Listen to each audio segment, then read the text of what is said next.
Last time on Dragon Ball V. This Dragon Ball fan manga was created by Jordan Lee of Dragon Ball Infinity fame. I'm gonna leave a link to his brand new YouTube channel in the description below in the top comment. He just created this YouTube channel, so if you'd like to hear the voice and know the person that has created two extremely popular Dragon Ball fan manga stories, Dragon Ball V and Dragon Ball Infinity, I'm gonna leave a link to that YouTube channel. It's brand new, so go ahead, Black Squad, go pump those numbers. Let's get this channel off the ground. The Saphirians have successfully taken over the King of Planet Sadala's body and have started a proxy war toward mysterious ends, while at the same time, God of Destruction Vegeta has trained the entire Planet Sadala force to not only go Super Saiyan, but has trained Kaba to push into Super Saiyan God as well. If you'd like my full breakdown to the last chapters of Dragon Ball V, I'm gonna leave a link to that video in the description below in the top comment. Go ahead and check it out. Let's jump into the brand new chapter. A being arrives on planet Sadala. As he looks down toward the desolate planet, Vegeta, standing right there, senses his presence and looks up. Is this a friend or a foe? Who knows, but Vegeta does know that they finally have a little bit of company from the situation that's going on in the Tuffle crisis. Back on planet Gardania, the Tuffle's partner, who has a striking resemblance to the wife of Tarbal, Vegeta's brother, has confirmed to the Saiyan King and his entourage that Plum has arrived on planet Sadala, but they're not quite sure if he's up to the task to take on someone as strong as Vegeta. But don't worry, he is as strong as the Saphirians that we see right here, if not stronger. So this is a character that is on the same power level, so we get a proxy fight between the Saphirians that have taken over the royal family's body and God of Destruction Vegeta. Good, now we will know what we are dealing with. All that stuff that Vegeta said about the Saiyan's ability to evolve through battle, not to mention that power he revealed, we aren't dealing with the same Vegeta we saw on GodTube. It seems like battle is even more intoxicating to the Saiyans than it is to us Tuffles.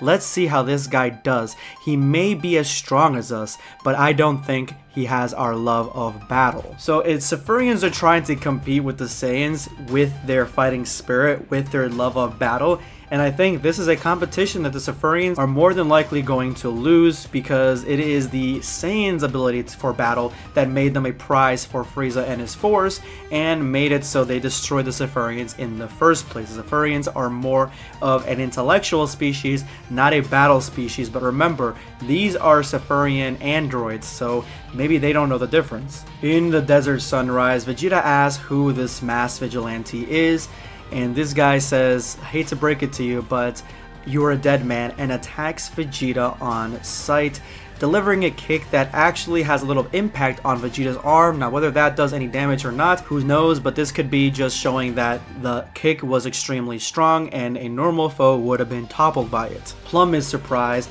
I assume you're working for those Tuffle cowards. Oh, so it's like that? You're going to get it now. And with one mighty kick, Vegeta kicks Plum into the air effortlessly. My boy, then Vegeta rides him down like one of the pillars Mercenary Tao used in Dragon Ball, and rides him all the way to the ground. Vegeta is disappointed that this guy does not have an ounce of battle spirit in him, and so he says probably one of the most badass things that I would expect a Vegeta who's a god of destruction to say. Beings like you shouldn't exist.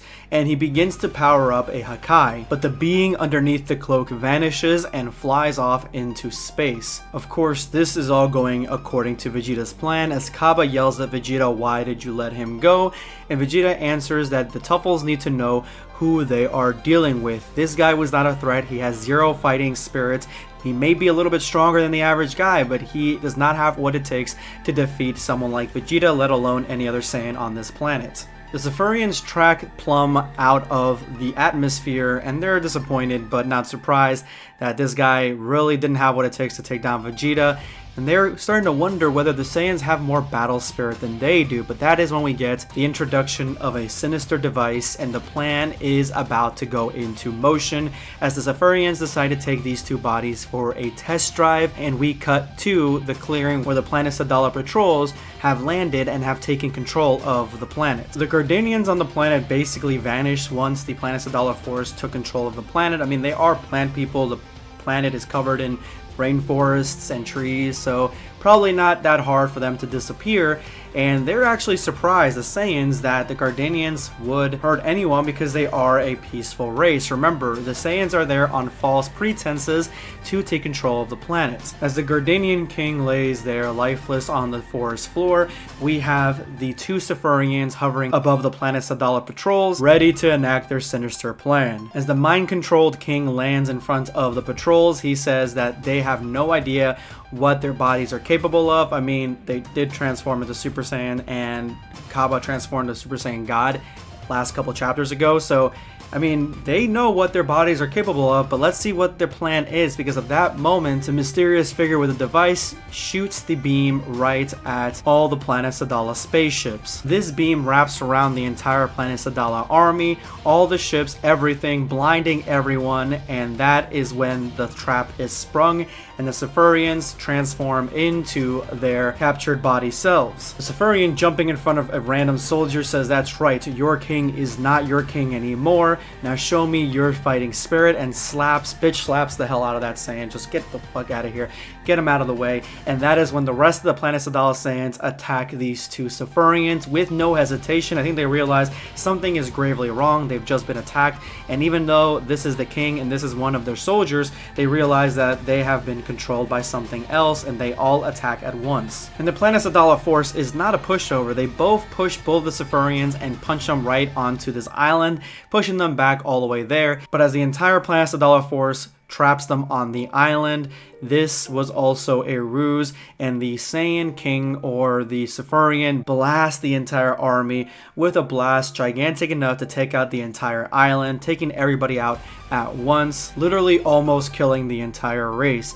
First of all, I have to comment on the way that this whole page is drawn, because of the destruction of the planet Sadala army and the shadows, the clouds, everything that came from that blast. You see that the only thing that is glowing is the Safarian Saiyan hair, or at least white hair, because that's how they look when they transform a little bit, but their eyes are also glowing white. I definitely like this panel a lot. It gives that sinister look and it gives that devious nature to the Safarians. But the king of planet Gardenia saw the entire thing, so he's probably going to whistleblow to everybody else. Vegeta's still training whatever forces are on planet Sadala right now with his regiment, gets attacked by a familiar and extremely powerful figure right in his heart.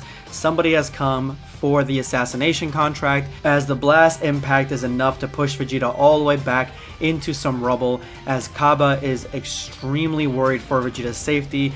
God of Destruction Vegeta, or a God of Destruction in general, can he be taken down by a mere assassin? And then Hit says probably some of the most badass shit that I've heard in this chapter.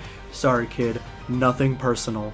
And that is where Vegeta smiles a little bit, because it is time for the Vegeta versus Hit rematch. Let's fucking go.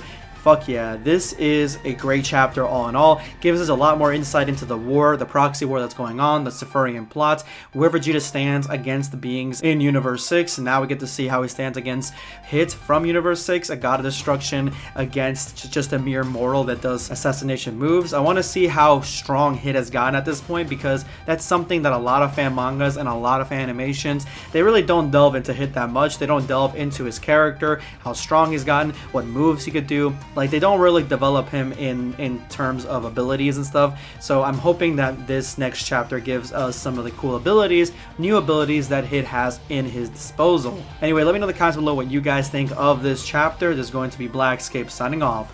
Take care, guys. Subscribe for more content.